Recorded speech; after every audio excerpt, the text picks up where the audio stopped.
Hai, apa kabar semuanya? Selamat datang kembali di channel ini bersama saya, NSR. Demikian, jika di antara mereka ada yang bekerja dengan lambat atau beristirahat, walaupun hanya sebentar, tidak jarang mereka menerima bentangan, caci maki, pukulan, bahkan tendangan yang mereka alami.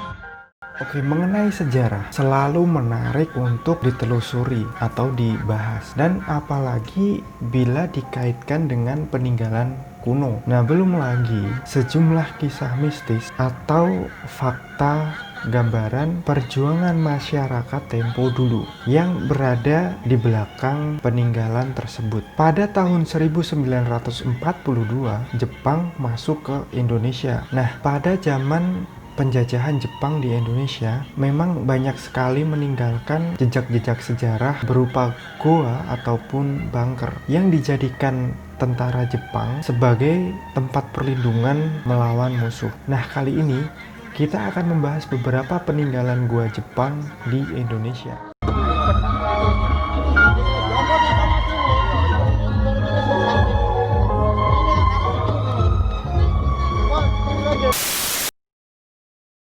Satu,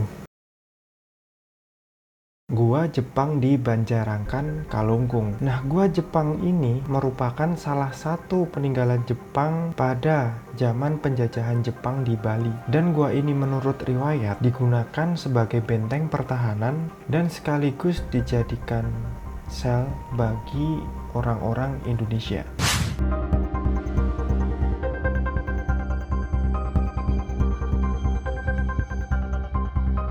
Dan ketika itu banyak orang-orang kita, orang-orang Indonesia yang ditahan, disiksa sampai mati di gua tersebut.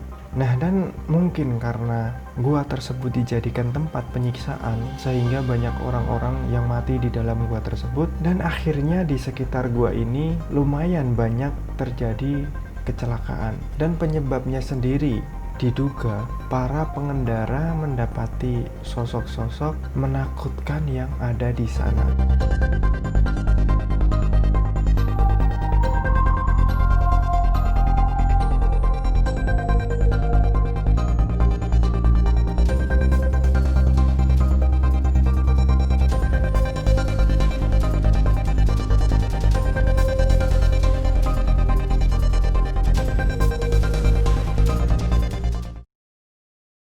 Dua,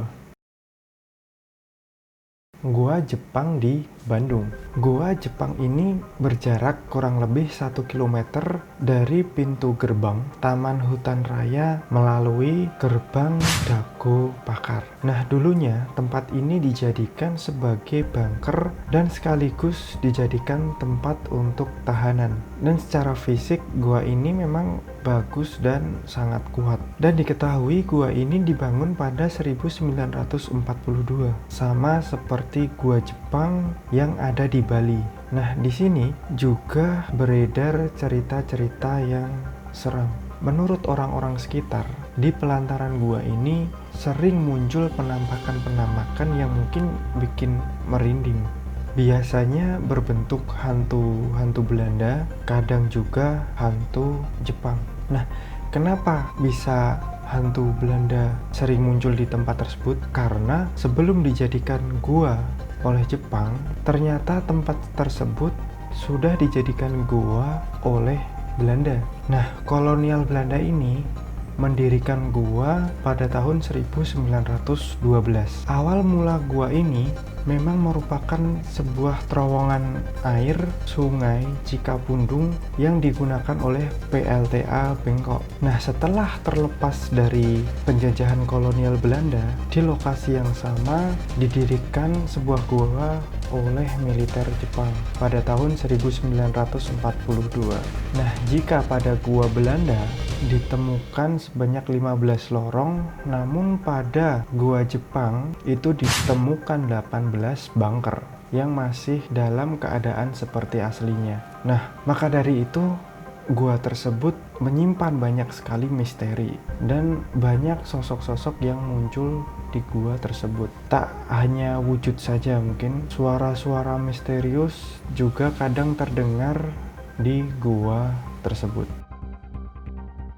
3. Gua Jepang di Manado, Sulawesi Utara. Nah, gua Jepang di Manado ini fungsinya juga tak jauh beda dari dua tempat sebelumnya, yakni sebagai benteng pertahanan dan juga sebagai sel orang-orang pribumi.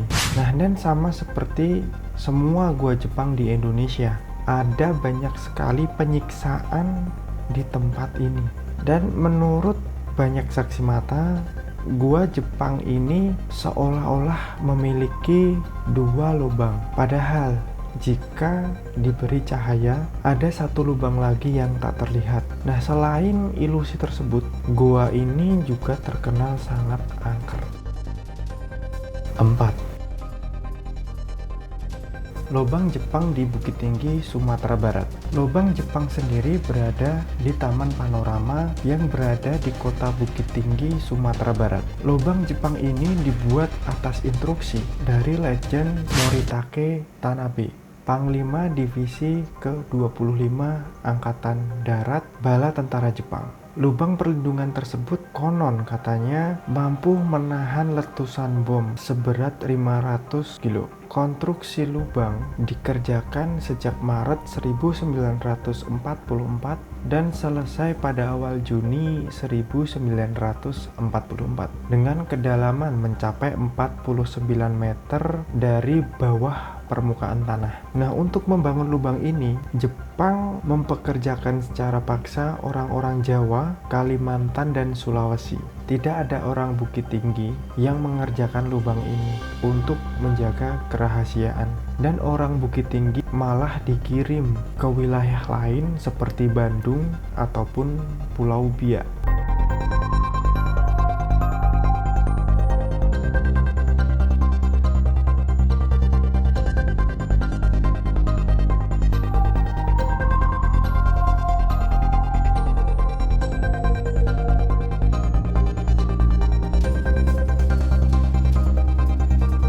Menurut sumber, lubang Jepang di Bukit Tinggi merupakan salah satu lubang terpanjang di Asia, mencapai lebih dari 6 km dan beberapa tembus ke wilayah Ngarai Sianok, Jam Gadang yang terletak di samping Istana Bung Hatta, dan juga di Benteng Fort de Kock yang masuk ke wilayah kebun binatang di Bukit Tinggi.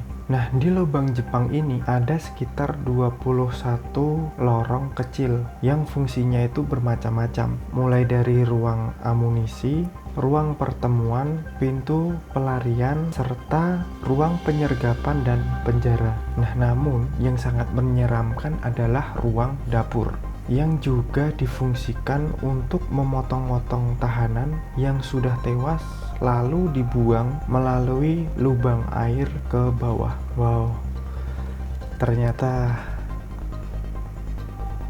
perjuangan orang dulu itu sangat ngeri, cuy. Oke, dan mungkin banyak sekali gua peninggalan Jepang di Indonesia, dan mungkin next kita bahas atau silahkan teman-teman berkomentar di mana saja gua peninggalan Jepang. Oke, terima kasih yang sudah menonton video dari awal sampai akhir. Cuy, merinding cuy. Oke, thank you. Jangan pernah lupakan sejarah, jadikan semangat untuk memperbaiki persatuan Indonesia, karena perjuangan orang-orang zaman dulu itu ngeri cuy. Oke, thank you. Terima kasih. Salam dari saya, NSR.